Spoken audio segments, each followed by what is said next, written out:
Good morning, sports fans. Welcome into the Sports Fan Base Network Rhode Island studios, and welcome to October 17th, 2020. It is another Saturday. It is another edition of Sports World Weekly. I'm Matthew Gillis.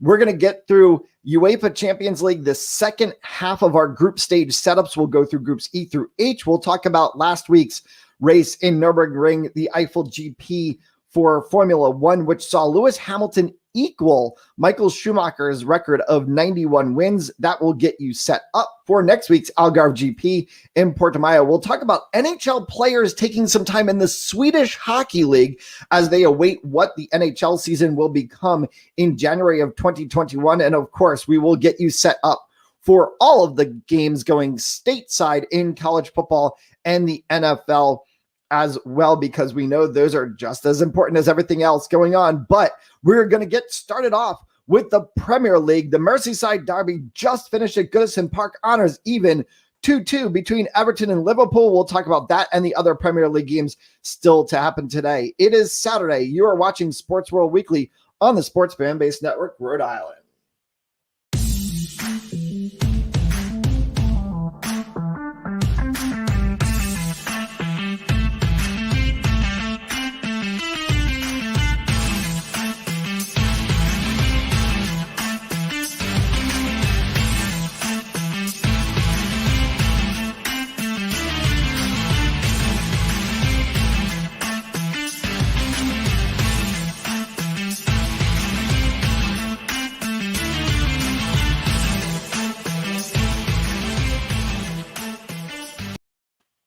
Welcome back once again inside the Sports Fan Base Network Rhode Island studios, inside of Sports World Weekly. I'm Matthew Gillis, your host each and every Saturday, 10 a.m. as we break down the biggest events going on in the world of sports. And we get started today, as mentioned, in England, Goodison Park, the Merseyside derby between Everton and Liverpool in the Premier League. And it was honors even, all there, two apiece. Calvert-Lewin gets a goal in the 81st to make it even draw for Everton after Sadio Mane got this scoring started in the third minute. It was tied 1-1 on a goal from Keane in the 19th minute. Salah then in the 72nd, and Calvert-Lewin gets the goal in the 81st to make it all even at 2. Richarlison was booked in the 90th, a red card, a straight red sent off by the referee. So he will be out for Everton's next match that they will play in the Premier League. Some interesting things in the standings. The draw does not affect Everton from sitting in first place in the league. They will sit on 13. They are tied with Liverpool, who will sit on 13 as well. It has been a shock to where the season has started, because we talk about the game that is coming up in about 2 hours from now, Manchester City and Arsenal.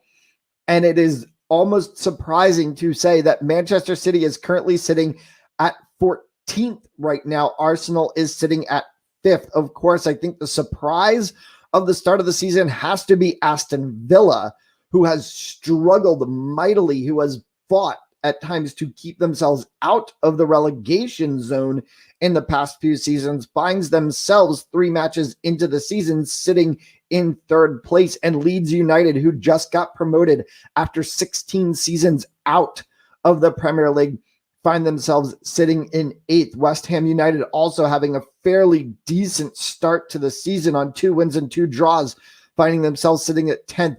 The big teams, some of the big teams, names like Manchester City, Manchester United, sitting down at 14th and 16th respectively. Crystal Palace and Wolves in the middle of the table at 12th and 13th. There is a shakeup that is certainly happening to start the season, and it is going to be very interesting to see how this goes throughout the rest of this winter period before we reach the Christmas Boxing Day break. We are going to get started with Champions League action. Apologize that, as we are doing everything remotely. Sometimes things go out of order in our segment scrolls, but we are going to get started with UEFA Champions League. A glance at Group E, no challenges for Chelsea as they go up against FC Krasnodar.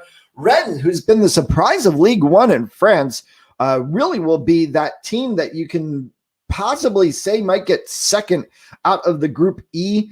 They also have Sevilla to go against in that group.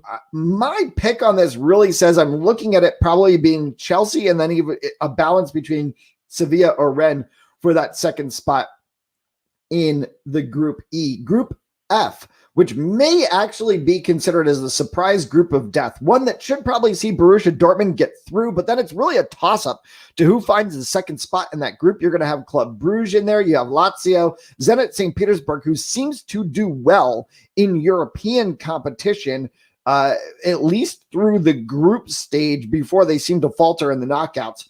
But they are going to have a very interesting setup between that. Borussia Dortmund gets through. It's going to be a toss-up to who finds the second spot.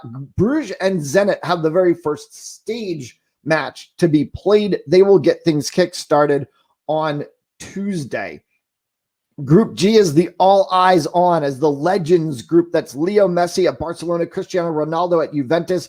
Those two will battle each other in the stage. They also have challenges from Dynamo Kyiv and a very interesting and unknown in Fenerbahce.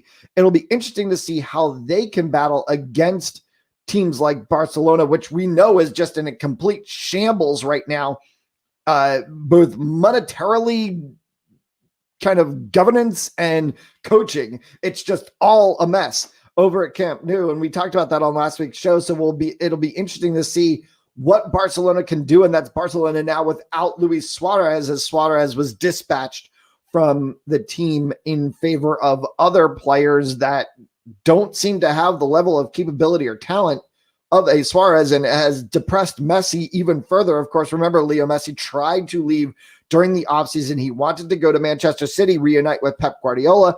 That did not occur because of Barcelona's management not being able to get things done properly. So Messi stays there at Barcelona with a cast of characters, while Cristiano Ronaldo and Juventus seem to have themselves put together as they prime to make another run for the championship match. And then to Group H, the de facto heavyweight division, you could say, as it's Manchester United, Paris Saint-Germain, the challenging Red Bull Leipzig, and the de facto host club Istanbul Başakşehir.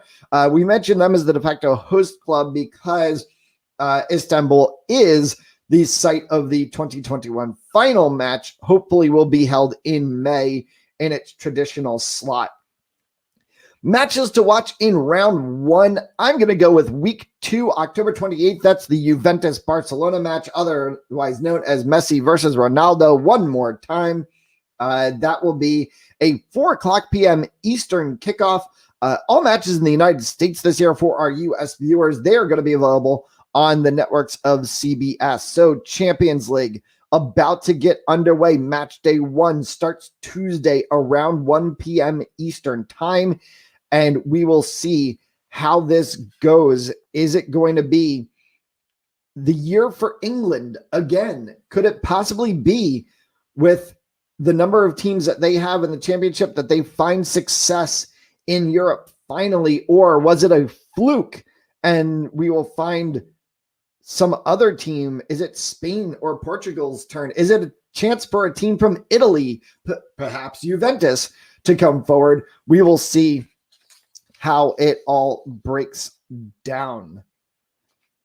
Soccer in the U.S. for Point of Matter, wrapping up the MLS season, about to head to its playoffs. NWSL closes its fall series today. Last batch of games. Portland Thorns will be awarded the Verizon Community Shield in the second tournament of the year. This was a points-only competition, so no knockout rounds, no playoffs. So the Houston Dash capture the NWSL Challenge Cup in Utah earlier this summer, and now the Portland Thorns will capture the Verizon Community Shield. Congratulations, obviously, to both of those teams. For Houston, that was their very first silverware of any type.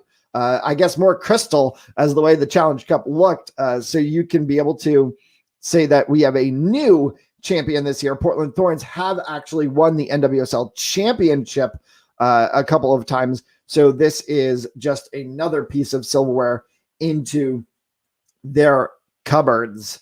And there was news featuring Red Bull Leipzig and the Philadelphia Union as they have made a legendary and landmark deal for Brenden Aaronson. Aaronson will actually finish the season with the Philadelphia Union before he will head to Germany and join Red Bull Leipzig.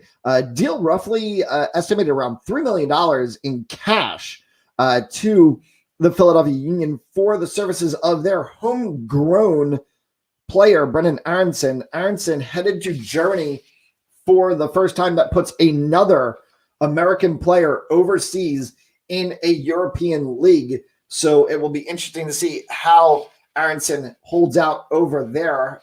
He will, of course, with Red Bull Leipzig, as we mentioned, being in the Champions League, have that opportunity to play in potentially that Group H stage against Manchester United and Paris Saint-Germain. So big opportunities for Aaronson to go forward there. We're going to take a quick break and we'll be right back in 60 seconds. We'll talk about F1. Lewis Hamilton, a 91st victory in F1, ties Michael Schumacher. We'll see if he can set the record next week in Portimao, and we will put forward what's coming up on the F1 season. You are watching Sports World Weekly on the Sports Fan Base Network, Rhode Island.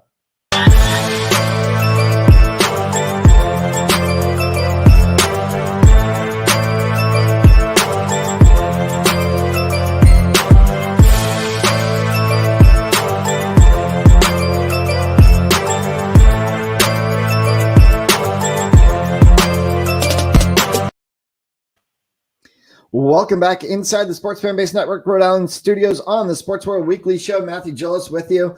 And that was a promo for one of our other shows, Play Like a Girl, which is going to be on Mondays at 8 p.m. with the absolutely great ladies, Laura Crusoe and Gianna Cambria. Make sure that you tune in every week, Monday on SFBN RI platforms to be able to catch their show. F1 last weekend, it was a no-brainer. Once Lewis Hamilton made the move on his teammate Valtteri Bottas and got into the lead, that he was gone, the silver bullet on his way to yet another victory. And this time it was a 91st FIA Formula One victory, which ties him with the legendary Ferrari driver Michael Schumacher as the winningest driver in Formula One history in terms of race victories. Of course, Hamilton is going for his 7th world championship, which he now currently has a seemingly insurmountable 69-point lead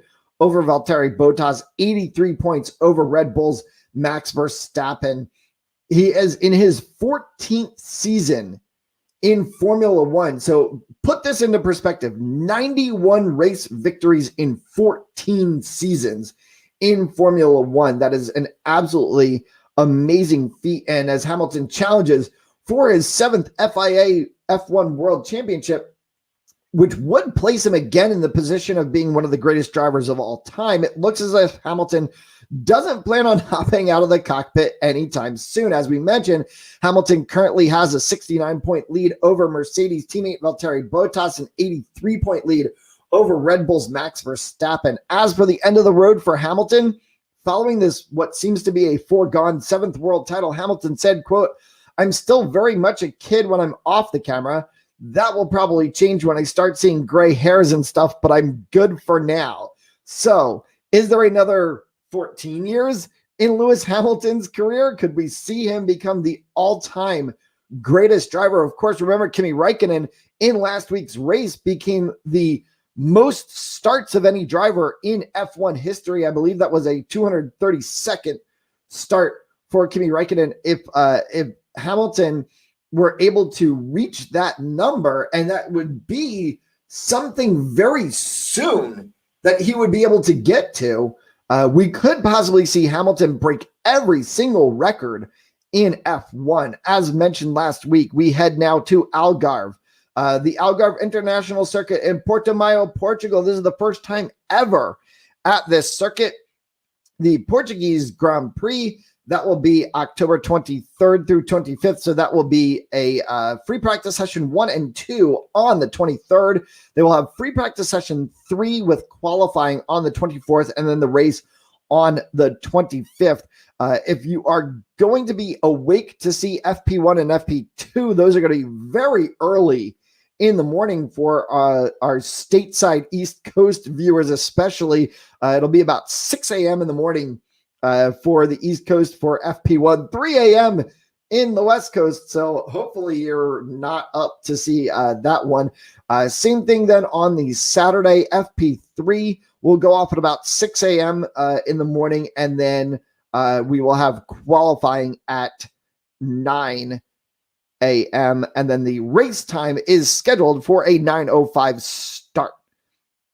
We also know that we are, after Portugal, headed to Italy to Imola and the Emilia Romagna GP. That's going to actually be a double-header race weekend, a 2-day event. So that means there's going to be a race on Saturday and a race on Sunday. Looks like the way the schedule is breaking down, and we're waiting for confirmation from the FIA on this, but it looks like what we're going to have is a free practice session, a qualifying, and then a race. And then there'll be a similar thing following the next day where there'll be a free practice session, qualifying, race.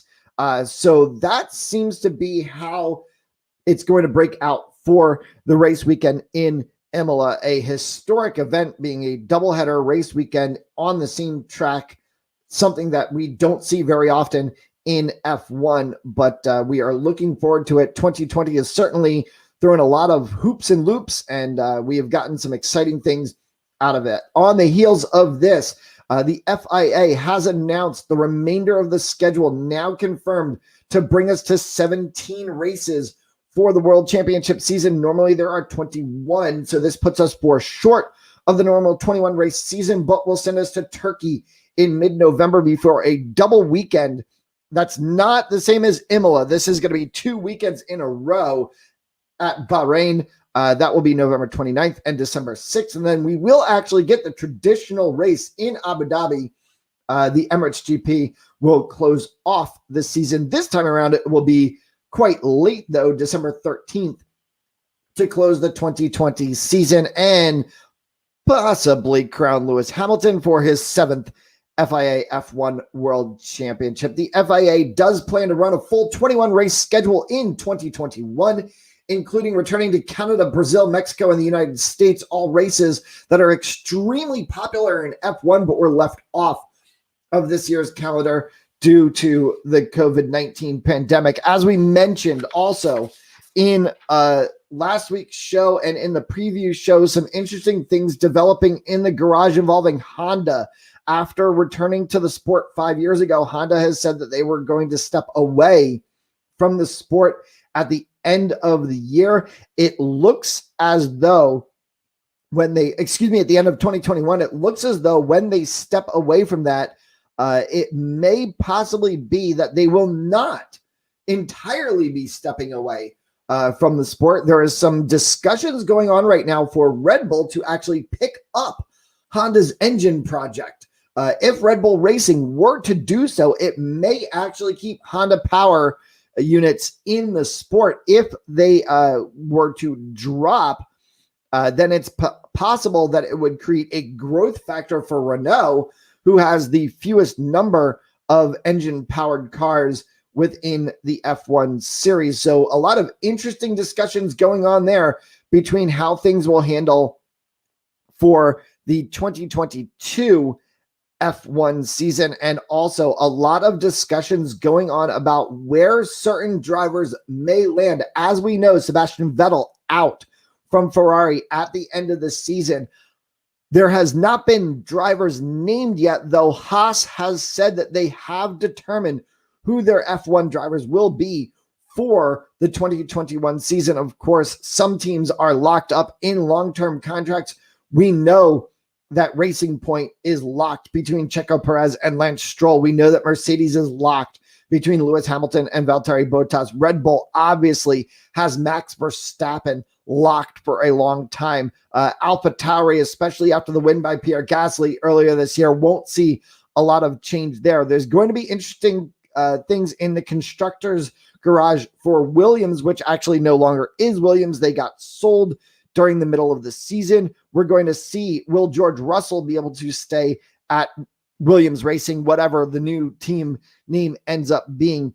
So a lot of shaking and baking going on as we come into the close of the 2020 Formula One season. And of course, Nico Hulkenberg, who has sat in a Racing Point chair twice now as he subbed one race for Checo Perez and one race for Lance Stroll last week in Germany. In fact, after Stroll fell ill, Hulkenberg has said that he has interest in coming back to Formula One full time. He has been out this year. A lot of expectations were that he was just retired and that was it.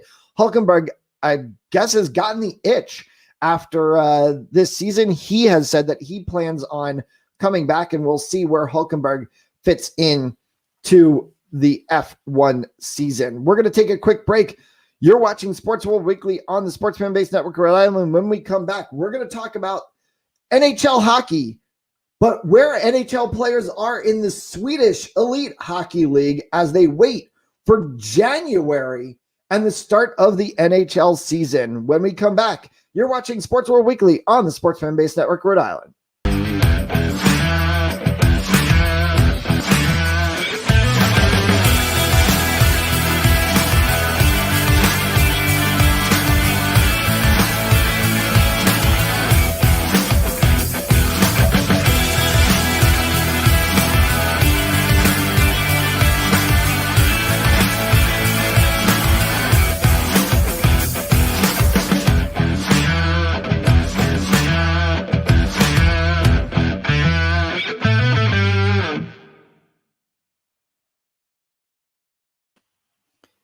Welcome back to the show, Sports World Weekly on the Sports Fan Base Network, Rhode Island, every Saturday with you at 10 a.m. You can catch us on Facebook, Instagram, Twitch, Periscope, Twitter, LinkedIn, basically anywhere that you can possibly be able to find a live stream. We are there. And of course, we are available on demand through all those platforms. And if you just want to be able to get the audio of our show, it is available on Spotify, Google Podcasts, Pocket Casts, Apple Podcasts, Alexa devices, basically anywhere you can hear us, you can listen to us.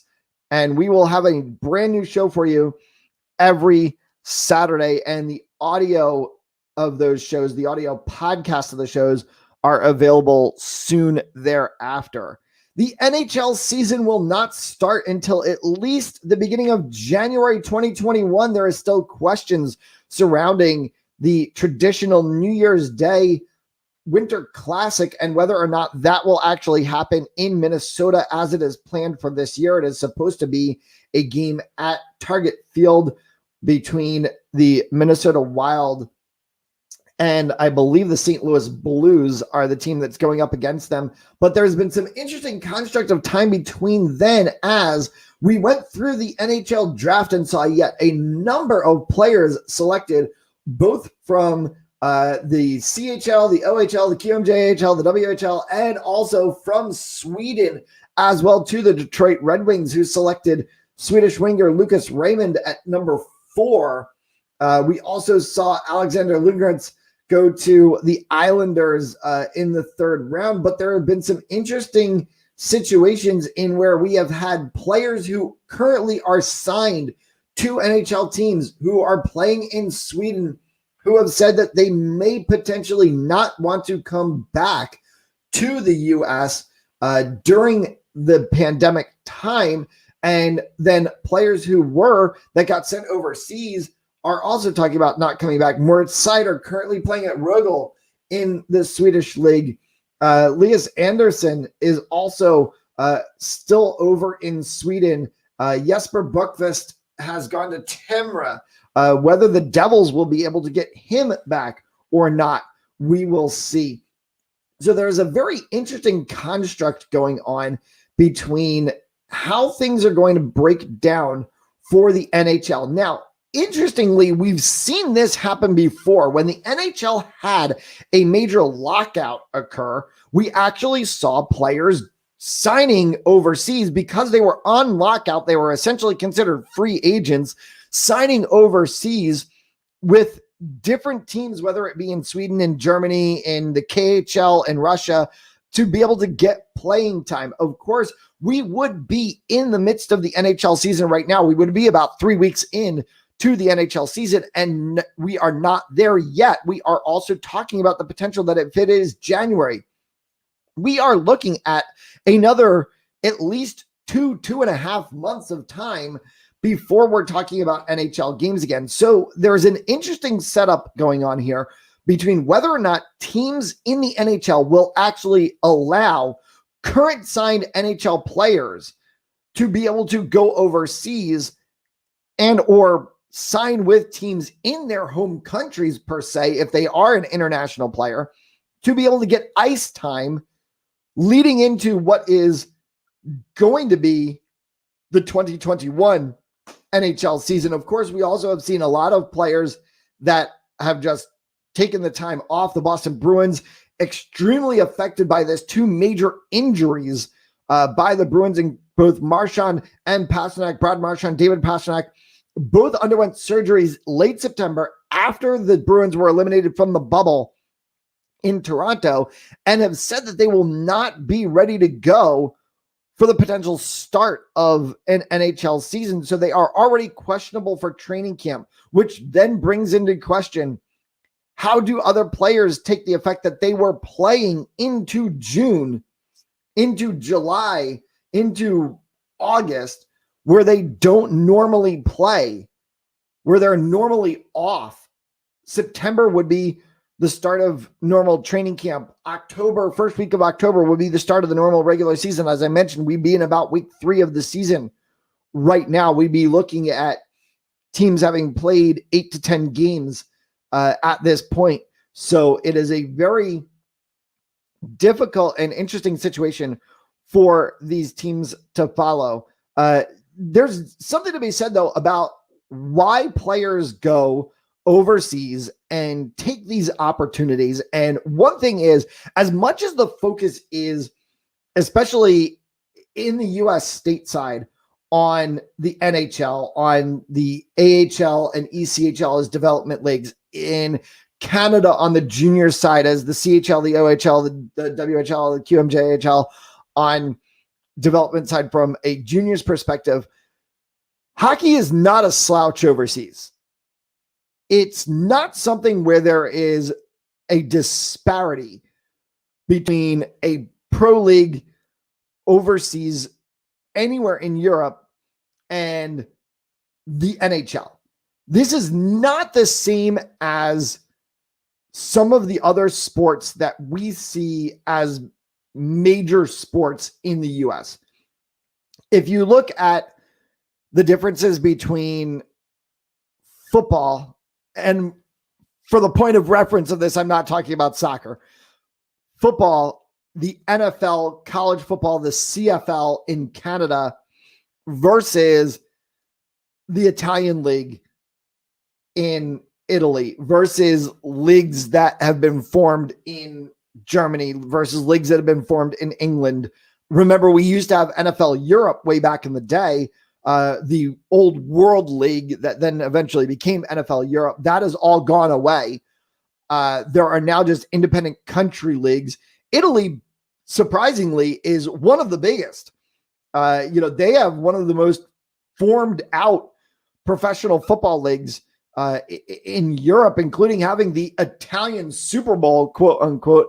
And the Parma Panthers are essentially, I guess you would describe them as being the New England Patriots, Pittsburgh Steelers, Dallas Cowboys, any team that has multitude of championships and seems to either win and or challenge for the championship every single year.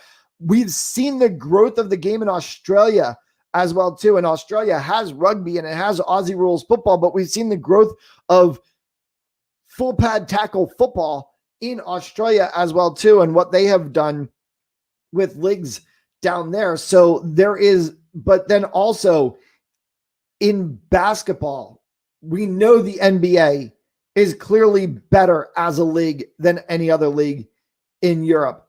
We know Major League Baseball is clearly better as a league than perhaps as much as there are great players that come out of the KBO in Korea, out of the Japanese Baseball League, out of, any other baseball league that might exist, it's not the same as Major League Baseball. So this is saying, though, when you look at hockey, while the NHL is the money pot of ice hockey, and it certainly has the most notoriety, and it certainly has the most legend to it. And yes, so many players over in Europe aspire to be in the NHL.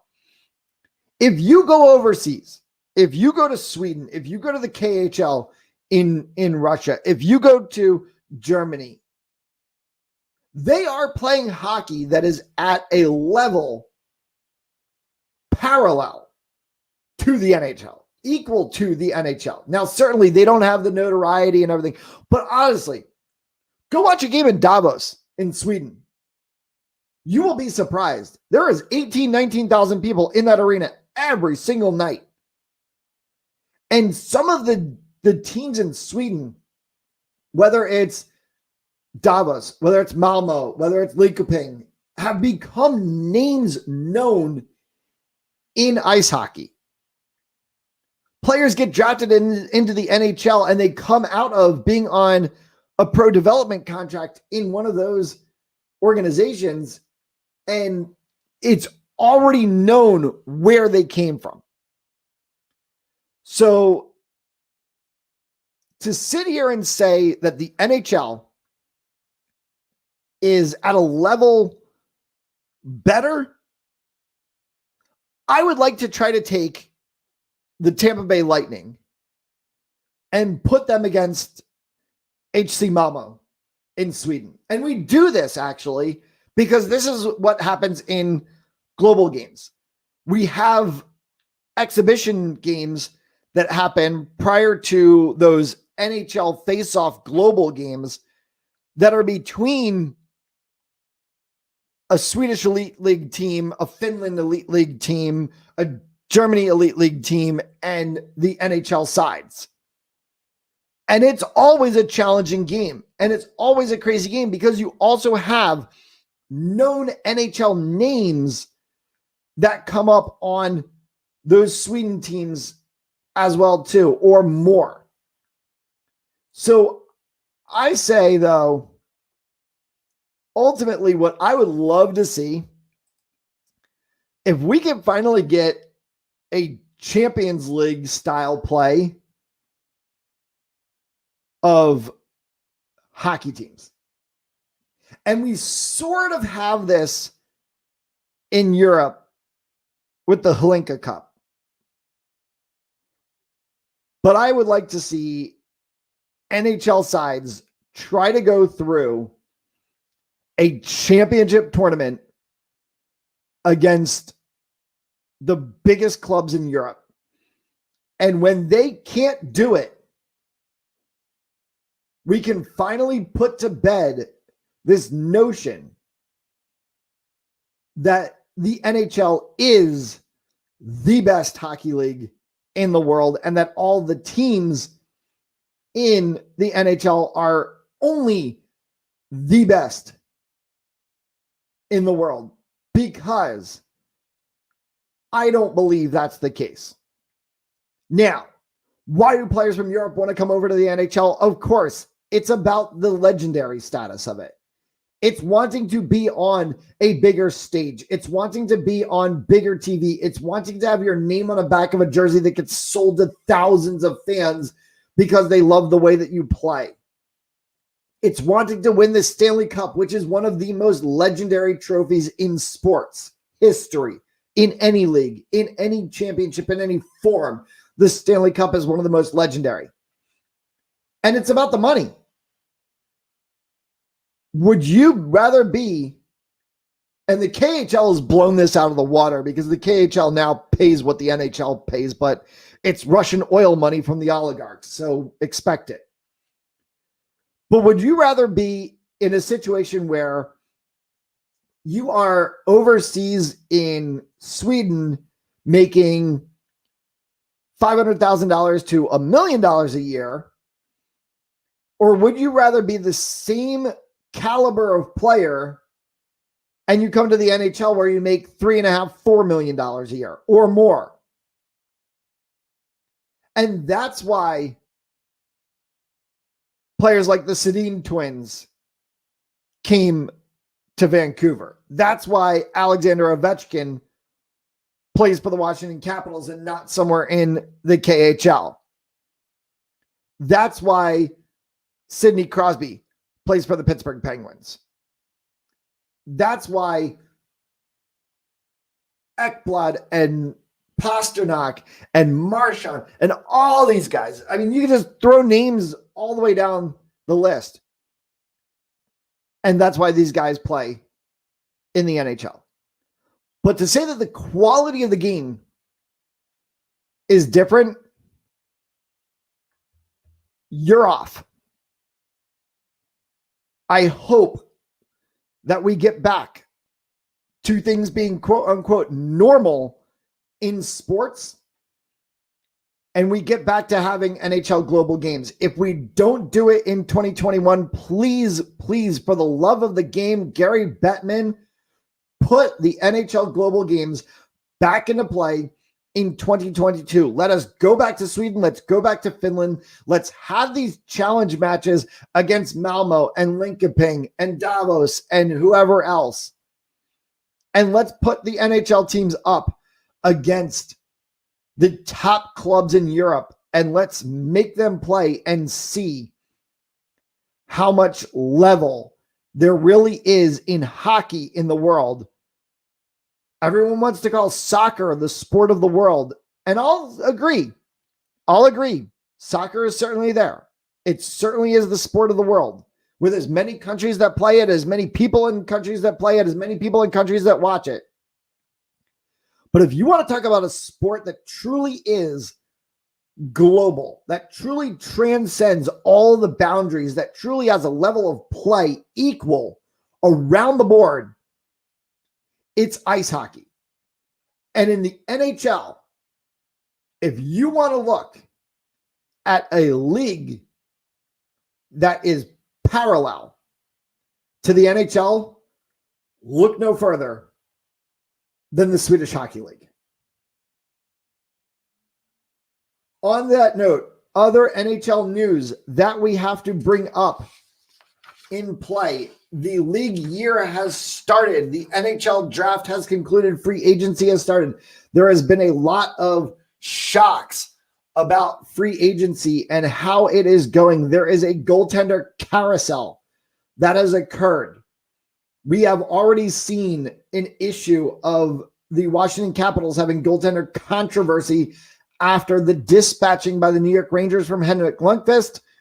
He has signed with the Washington Capitals a $1.5 million deal. Lundqvist was given a $3 million buyout by the New York Rangers, which puts him now at $4.5 million for the year. Lundqvist was scheduled, if he had played for the New York Rangers, to make $4.5 million this year. So the $1.5 million one-year deal from the Capitals puts him level on what would have been his $4.5 million for the year. Of course, the Capitals still have Braden Holtby, so there is a 1-1A debate going on in Washington. It has set up a goaltender carousel controversy, as we know that the Boston Bruins have talked with Tuukka Rask, getting a list of 15 teams he will not go to.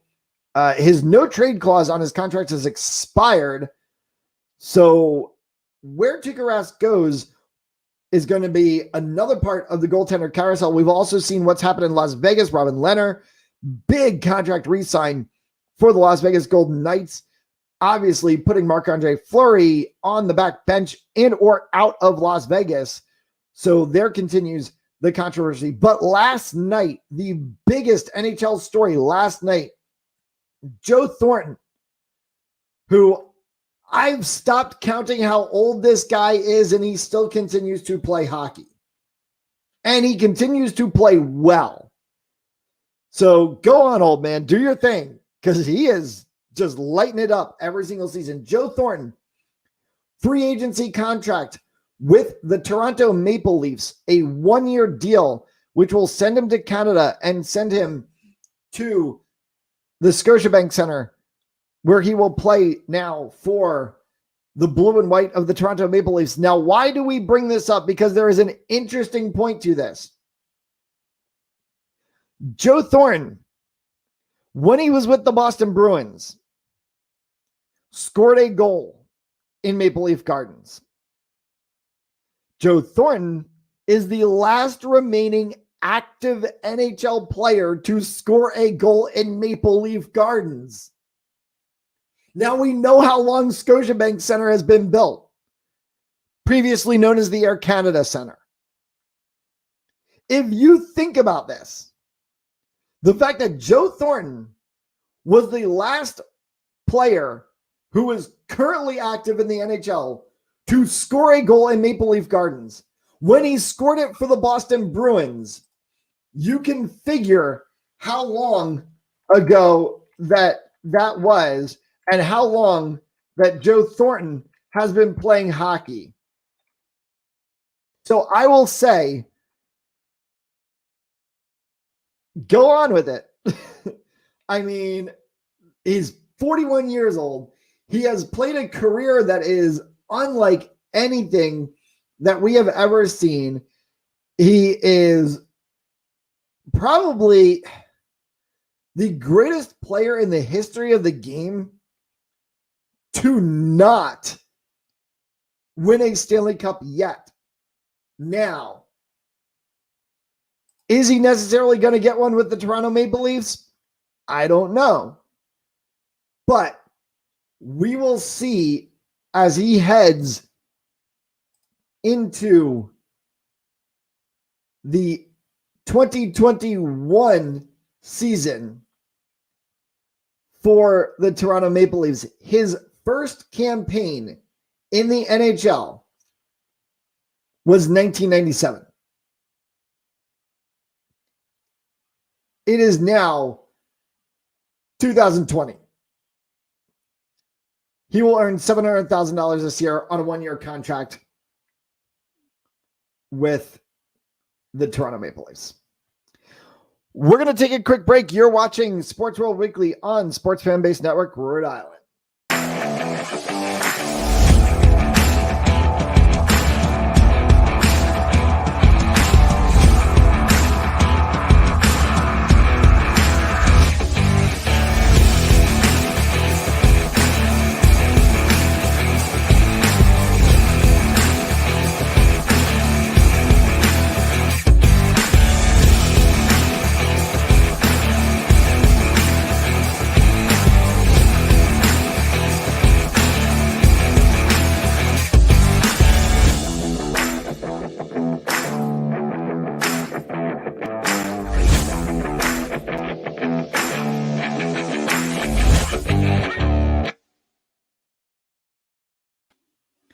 Welcome back inside Sports World Weekly on Sports Fan Base Network, Rhode Island, Titletown, Throwdown every Thursday with Nick LeBlanc. And I'm sure he's going to have a lot to say about the goaltender controversy continuing to go around involving the Boston Bruins and what they're going to potentially do with Tuukka Rask, whether they will trade him or not, what they could get for him. Obviously, they have Jaro Halak. They do have Dan Vladar and Max Legacy as well too. So it's going to be interesting to see how that all breaks down. Let's get you set for the weekend ahead. Some big games stateside here. Game 6 and a game 7 today in the Major League Baseball bubbles. The Atlanta Braves will try to head to their first World Series since 1999. They have game 6 against the LA Dodgers. First pitch for that game is 4:38 p.m. Eastern time. The Houston Astros, who everyone in Major League Baseball seems to hate because of their sign stealing controversy that happened last season, 2 seasons ago now, per se, now that we're into the playoffs, who everyone didn't want to make the playoffs, who everyone wanted to get eliminated from the playoffs so many times. have done something that only one other team in Major League Baseball history has done. They have become the second team in baseball history now, following the 2004 Boston Red Sox, to come back from 0-3 down. They did it in October, which made the point of me joking about this on Twitter yesterday. There was a movie created after the Red Sox did it called 4 Days in October. It was a documentary film. Major League Baseball Films, ESPN, Fox TV, a whole bunch of people all involved in it. It created a film 4 Days in October. It was about the Boston Red Sox in 2004, down 0-3 to the Yankees, coming back and beating the Yankees in 7 games before going on to demolish the St. Louis Cardinals and win their first World Series in 86 years. The Houston Astros, should they win tonight against the Tampa Bay Rays, will upset the Tampa Bay Rays in Game 7 of the ALCS tonight, will find themselves back in the World Series again, and will have a chance to do what only the Boston Red Sox have done, which is to come from 0-3 down in an ALCS and then go on to win the World Series. That game kicks off first pitch 8:37 p.m. tonight. So a Game 6 and a Game 7. If the Braves lose to the Dodgers, Game 7 will be tomorrow afternoon. So they will play right away. So by the end of the day tomorrow, we will know who is headed to Arlington, Texas and Globe Life Park for the World Series.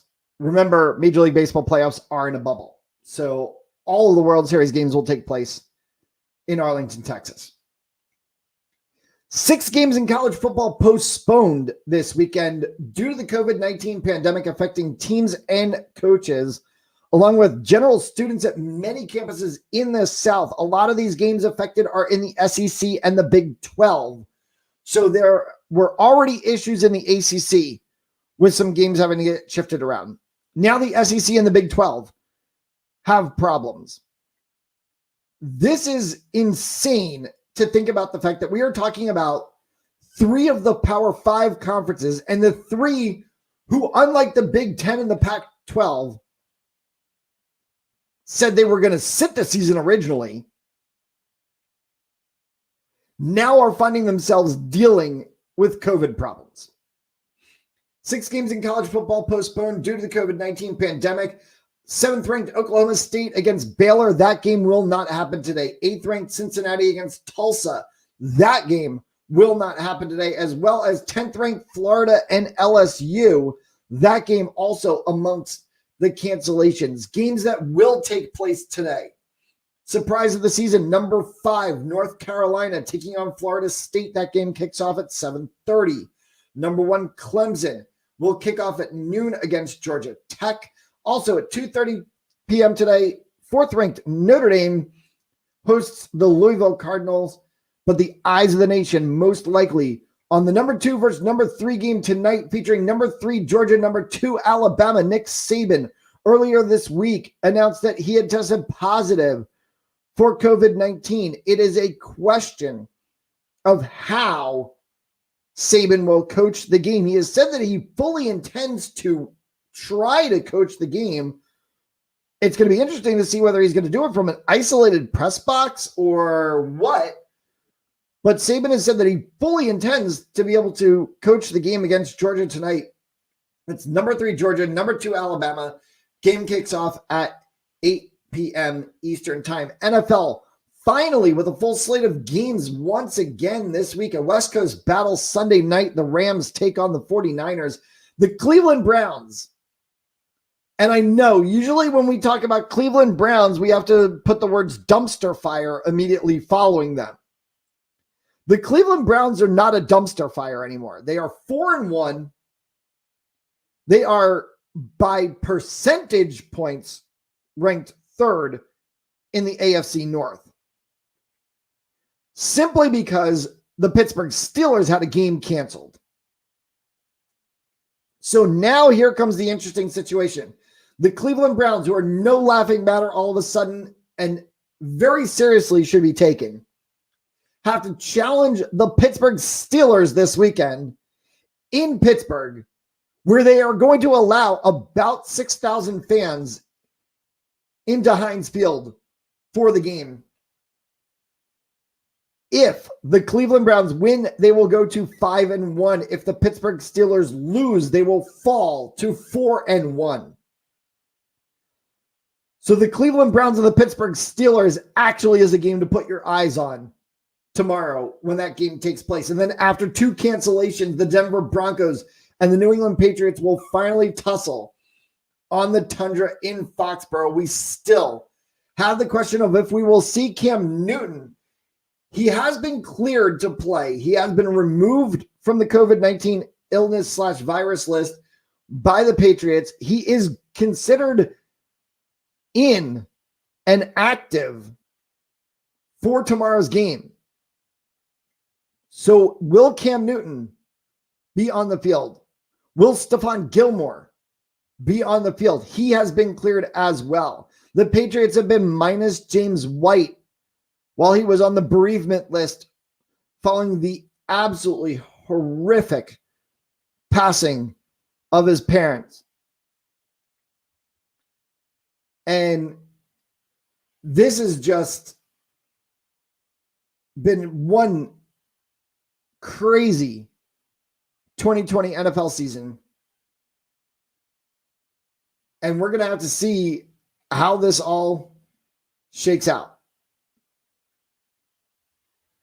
But here's my final thought. As we saw the NFL struggle with keeping games intact, we saw the Tennessee Titans have to deal with the cancellation. We've seen the New England Patriots have to deal with the cancellation. We've seen other teams announce that they have positive tests, whether they be true positives or whether they be false positives, as it seems to be from the Indianapolis Colts. In the 5 weeks, 6 weeks per se, that we've had regular season games in the NFL, you have had 12 teams either announce positive tests and or be affected by the COVID-19 pandemic infiltrating the NFL spectrum. We did not see this happen in the WNBA. We did not see this happen in the NBA. We did not see this happen in IndyCar or NASCAR or Formula One. We have not seen this happen in the PGA or LPGA Tour, the ATP or WTA tennis tours. We did not see this happen in MLS or the NWSL or the FAWSL in England or any of the men's pro leagues in Europe. And I said this on last week's show, and I'll say it again, and maybe I need to say it every week until it finally happens. Maybe I need to speak this into existence. Roger Goodell, get your people together and figure out how to create 4 regions, north, south, central, west, whatever you want to call them, and put the NFL in a bubble. You can stop the season right now. You can stop it after this week. You can take 2 weeks off. You can set up four regions. You can play bubble games. I'll get you to 12, maybe to 16, but it'll at least get you to 12. If everything's okay, you bring them back. You play a couple of games divisionally at their homes, no fans, bubble situations. And then you bubble everybody up again. AFC, NFC in a bubble. And you play the playoffs. And you go to the Super Bowl. They've already canceled the Pro Bowl in Las Vegas. There's no Pro Bowl this year. So you just bought yourself a week there. Use it. Use it for your advantage. Stop the insanity that is the current NFL season and put this in play. Let's protect the players. Let's protect the coaches. And let's get out. We are at 12 teams in the NFL that have been affected right now. Let's make sure that we're not at 20 or 32. Because this doesn't need to be going on any further than it already is.